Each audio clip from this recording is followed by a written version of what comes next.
my atheist agnostic friends have to acknowledge, if they're being intellectually consistent. Because they believe there's no heaven, no day of judgment, that has big implications for now, today.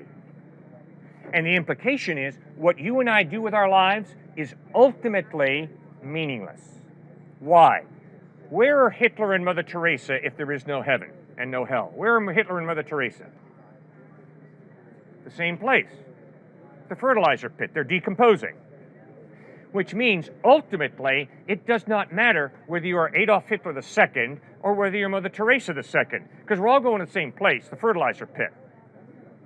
You see, Jesus says, no, there is eternity out there, and there's a heaven and a hell, and there's a day of judgment, which means the decisions that you make today are really significant. They really matter. And you are really valuable, because God wants you to live for eternity with Him in heaven. And becoming fertilizer is not God's plan for you and desire for you. Does that make any sense? Yeah, of course. Thank you so much for raising that. Yes, sir. There's been a couple issues of things that you've been saying that I have questions with, but I'm just going to do a quick short one. One of my main questions that I always have is just that, given what you touted earlier, a tri-omni God, a omnibenevolent, omnipotent, omniscient, just all-powerful, all-knowing, all-caring, how do you explain the existence of evil and suffering? You bet. Very slowly, having to acknowledge I can't give you a complete answer. I do not know ultimately why God allowed evil, suffering, and death. But here's my first point. If you're an atheist or if you're an agnostic, what is your solution to the problem of evil and death? My solution to the evil problem? The solution. What is your solution to the problem of evil and death? If you're an atheist, if you're an agnostic. I mean, the solution for everybody is just to be as good as possible. I mean, everybody should aim for being good. According to their own definition of good, right? Becoming, own definition good, whether it's objective good from God or objective good from another source. Well, remember, the atheist or agnostic says either there is no God or I don't know whether there's a God. Yeah. So good is not defined by God if you're an atheist. Yeah. If you're an atheist, good is defined by your culture or by the power elite or by yourself or by majority opinion. It could be just defined as good. It's just good just exists, whether God or not. How can good just exist? Good could possibly, because I don't know if there's a God or not. Mm-hmm. But I mean, if there is such a thing as a God that is out of time, like that is eternal, why can't other concepts like good just be out of time and eternal, just a thing that exists like God? Okay. Sir, good is an intangible value. You cannot see good. You can't see God either. Exactly. You cannot measure good, right? You can't measure God. It could exist eternally, just like it could just be God. It could just be God. It could not be just God. It could just be the existence of good and evil that just exists in the world. But given a tri-omni God who's all-powerful and all-caring, why evil and suffering exists doesn't make sense to me. Okay, good. You hang with me and we'll go. He's as powerful and caring as he says. In order to understand goodness, there has to be a mind. This tree has no understanding of good. This cement has no understanding of good. See, good can't just exist, because goodness requires definition, and it's an intangible value that you can't measure. You can't grab goodness, which means you got to have a mind involved in defining what is good. If we're going by that definition, then what is defining God? Okay, what created God? We'll get to that. All the arguments you could give for God could also go for good, just as a general concept. It could just exist eternally out of time, unmeasurable. No, sir. That's not fair. If God exists, God doesn't depend on anybody. If goodness as an intangible value exists, it depends on a mind to define it. God would also be an intangible. Obviously, that's right. It could, like, coming from a different viewpoint, outside of trying to see where, the reasoning for things, you could say that it could be what we define as God, societally, could just be the existence of just that good. in the same context of eternal and timeless and all that. Like, if there is no God, goodness is not eternal, because goodness demands a mind to define it. then Which means? Then in giving that same argument, then what mind defines God? There would be something above him if something has to make him or define him. Or No, God can be an eternal being without beginning, without end. I don't think you see my point, because just goodness could be the same thing. You're not listening, sir. You're giving goodness a different definition. No, sir, you're not listening to me, and I don't appreciate it. I told you flat out, and I think you're smart enough to get this point. Goodness demands some mind to define it. The tree, the cement, has no ability to understand goodness. You've got to have a mind. Do you see that, or do you disagree with me? I think we're coming to different definitions of good, because then, like, there's still, outside of that though, given your definition of good, still, why is evil or suffering? Forget my definition of good. Your definition of good. I'm just saying, given yours, why does evil and suffering exist? All right, all right, You're fine. evading that part of the question. We'll move on to that, okay? But sir, I got a real problem with your thinking, all right? I don't think you're being honest with yourself. That's not fair. You know very well that I've cornered you totally, intellectually. You know very well that you cannot have goodness without some type of mind to create and define it. It's impossible. This does not define goodness. That does not define goodness. And that camera does not define goodness. And your glasses do not define goodness. Neither does your shirt, your pants, or your sneakers. You've got to have a mind to define goodness. Sorry, you have no option intellectually. This has nothing to do with God. It has nothing to do with Jesus. It has to do with simply thinking fairly. All right, moving on to next. Okay, but your point is, okay, but if this good God exists, why is there evil and suffering? It's real simple, sir. If an all-powerful God chooses to partially limit his power by giving you a free will, by giving me a free will, then if I go up to her, slap her in the face, and say, God made me do it, what am I? A liar, a total liar. God gave me a hand for a purpose, to respect this woman, to love this woman. But because I have a free will, I don't have to respect her, I don't have to love her, I can steal her backpack, I can smack her around, I can abuse her. And if anybody says, God made me do it, they are a liar, flat out. So, why does evil exist?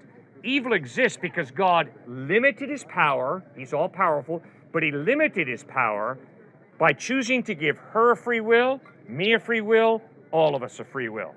Does that make any sense? It kind of answers it for humanity, but suffering also exists just in the animals. Good. Like, why does a zebra deserve to get its throat crushed to death by a lion? Like, Good. How is that caring or just? Like, coming from a Christian standpoint, we have sinned as humans, coming from the Christian standpoint, so we are, we have free will and we can make mistakes and all that. Yep. But why have animals just, not have their perfect little ecosystem where nothing has to suffer and only humans suffer? Very good. Now we're thinking, all right? So, Genesis chapters 1 and 2. God creates a good world. God created this and God saw that it was good. God created that and God saw that it was good. God created this and God sees that it's good. So when God created, he did a good job. No evil. But Genesis chapter 3 records how human beings rebel against God. And one of the consequences of human beings telling God, get lost, get out of here, is God honors our free will, takes a step back from planet Earth, and nature unravels. And so you're absolutely correct, sir. Animals suffer. I have suffered. We all will suffer. Not because God is sicking us, but because God created a world with free will, people with free will. We chose him to tell him to get out. When he gets out, chaos fills the gap. Genetic breakdown, death occur. Because humans decided to reject God, God punished the animals. One of the consequences. It seems uncaring and unjust. No. Given a triune God. No, it's an issue of consequences. Who put Texas State together?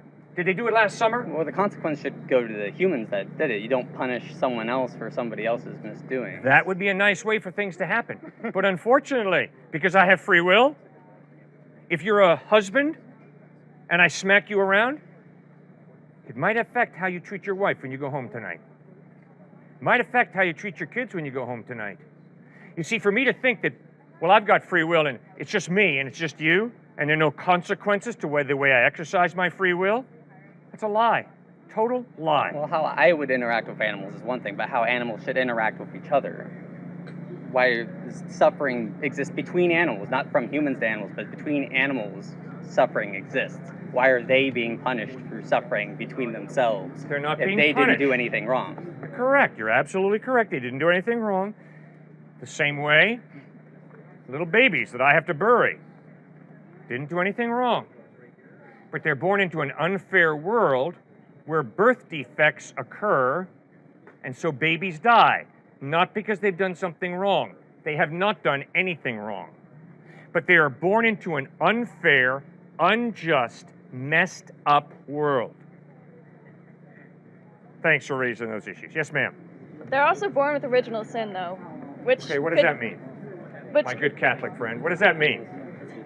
It means that as a consequence of, correct me if I'm wrong, but as a consequence of Adam and Eve eating the apple, all the following children would be born with this original sin that would have been an effect of mankind previously, correct? Okay, maybe. And at least also the way I was brought up was yes. that if you were not baptized or had your original sin reversed, you would not be able to make it to heaven. Yeah, so I totally disagree with that. I don't think there's any biblical basis for that. But wouldn't, like, original sin be a spiritual birth defect? Good. Ooh, now I think we're onto something here. Okay, so what on earth is original sin? Original sin is simply this. I am born with a readiness to sin factor. Doesn't mean that everything I do is evil. My atheist friends do a lot of good. They've got a conscience. But all of us have sinned. Every atheist, every agnostic, every Christian, Jew, Buddhist, Hindu, we all have sinned.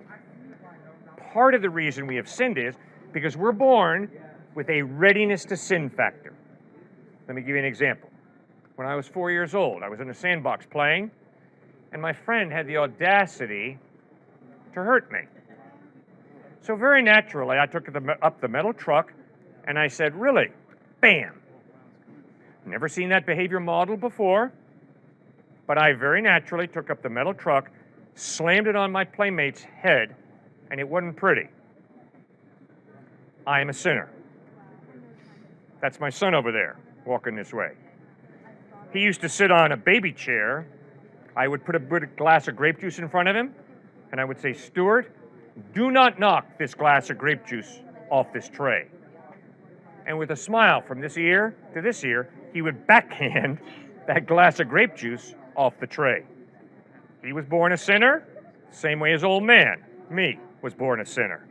Now, what does that mean? It means we have a readiness to sin factor. But we cannot blame our sinful nature for what we do, because we still have a free will.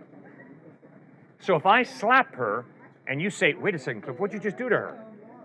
Why'd you do it? And I say, because of my sinful nature. That's a cop-out, because I still have a will. And you see, here's the challenge. The challenge for me is to overcome my sinful nature with my will and make responsible decisions.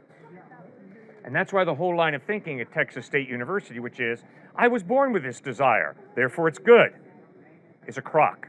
Well, can I ask you then, do you believe that babies are born with an understanding of good versus evil, or do you believe that it was taught by human nature? Good, very good question. I'll answer this, and then Stuart, you answer it.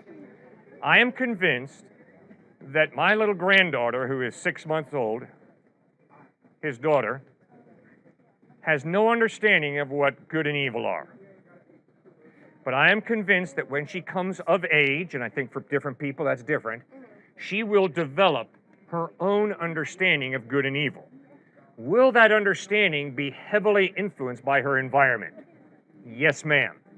Will her understanding of good and evil be limited by her environment? No. Once again, smack. Sorry you're getting hit so many times today.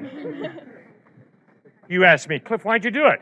And I say to you, because I grew up in an environment that taught me that women who wear this color sweatshirt deserve to be smacked. It doesn't cut it.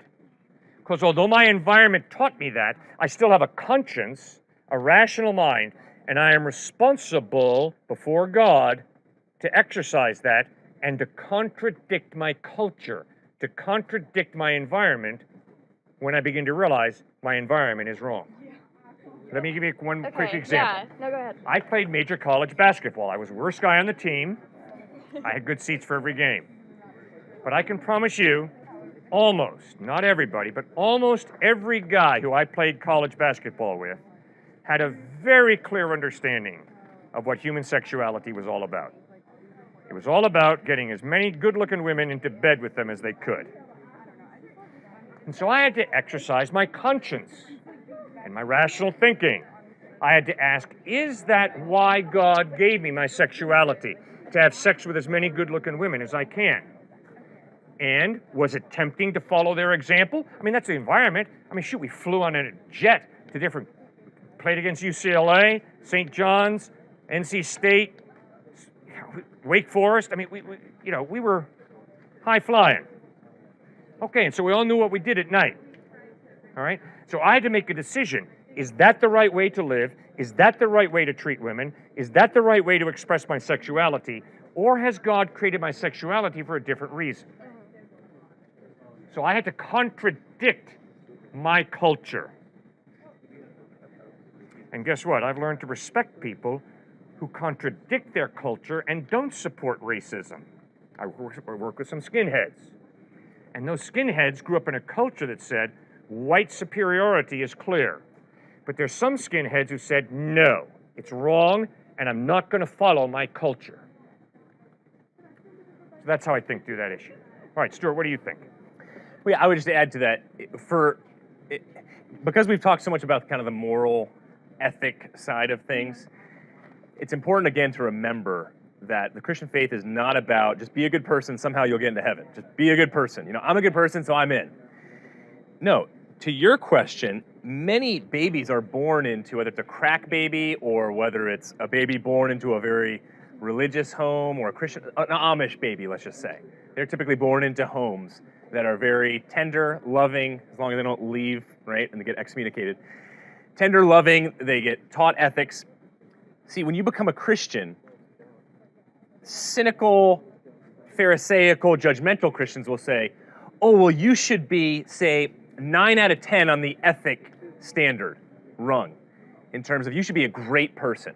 But no, Christ doesn't understand that the baby born into an Amish family versus the baby born into a crackpot family, this baby, when they come to know God from a very young age, they're going to be higher ethically in terms of how they live than this one who is, say, probably ethically living a pretty messed up life, at least at first, and yet they both have eternal life because they've accepted Christ. It's not like somehow this one is going to be higher in heaven, like there's levels, than this one. But then why give original sin to something that doesn't even have a working conscience yet? I'm glad I heard you say give original sin one more time, because I heard you say that earlier.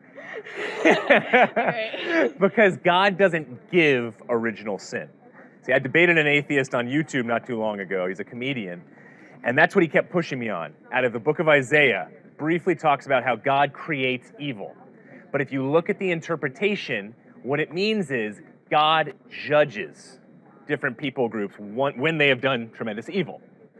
So just like that passage with original sin, God doesn't give us original sin. He gives us free will, just like with Satan, to decide whether to worship him, to love him, to have a loving relationship with him, or to just go our own way, to live for ourselves, to live any old way we want. And then that, based off of Genesis 3 and what happened in the garden with Adam and Eve, what they decided that we're going to flip you off, we could care less about you, then they lived their own kind of way and original sin started. But to your point, absolutely, we're born into a messed up world, so we do have a readiness to sin factor, I believe you said that, from the earliest of ages. But babies will also be in heaven, because when David's baby dies, his wife was Bathsheba. He says, I will go to you, you will not come to me. So babies will be in heaven, based off of the question earlier on suffering. Does that make any sense? Yes. Thank you so much for raising that. Yes, sir. So I believe in God, and I turned Christian, and I know it's only because I'm American, and obviously the main religion in America is Christian. Yeah. So that's why I lean towards Christian. But I have a question. So Not a good reason to lean towards Christian, okay? I Okay, appreciate your maybe not. honesty and your ability to analyze yourself. Yeah. Please do not believe in Jesus Christ because you grew up in America. Not a good reason. No.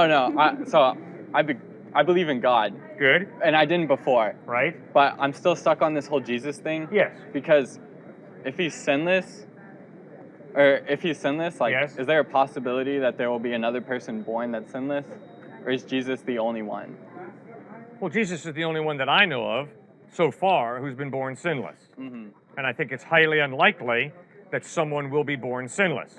I guess my main question is I can believe in God because Yep. I know I can't see him factually, but I have a belief in him. Yes? But I don't know if I can believe in Jesus because he was on earth, Yes.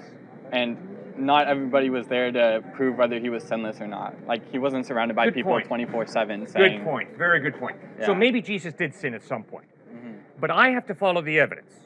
And the evidence is the Apostle John lived closely with Christ for 3 years. And in 1 John, John writes, in him is no sin. So you're right, John didn't live with Jesus intimately for 33 years, just for 3 years.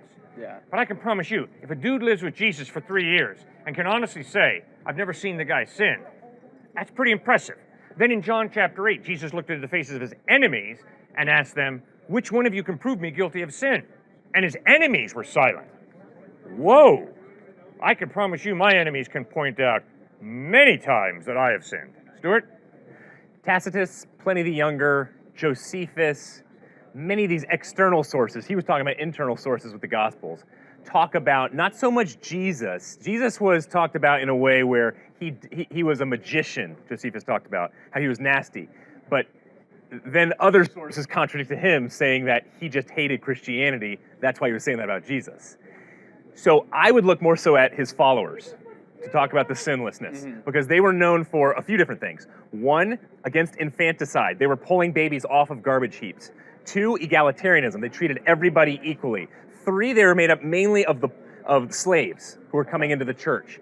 Fourthly, they were non-retaliatory. They were known in a very weird kind of way to actually not get revenge on other people groups, which was huge during that day. So I'd look at Christians as the evidence for Christ. Okay, now I like you a lot. So You're being honest, so keep going. yeah, so maybe this is just like the belief part, but I have a hard time believing that part. Like I can believe in God because I know I can never see it. We can never see God. Well, we can never see him like visually. Is that why you believe in God?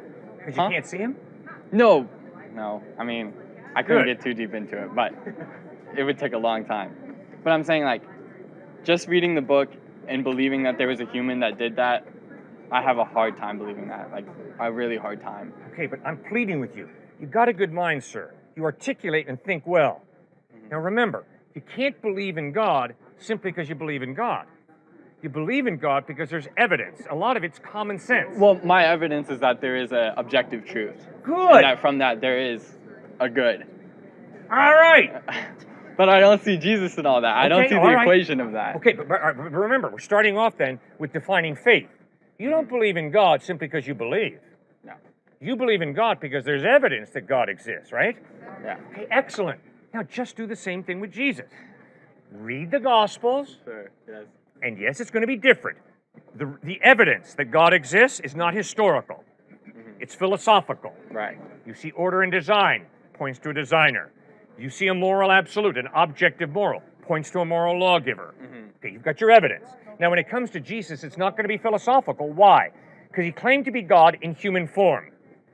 But I like that, because that means we can historically analyze Christ. Which is why Paul writes in 1 Corinthians 15, if Jesus Christ is not risen from the dead, we're idiots for believing in him.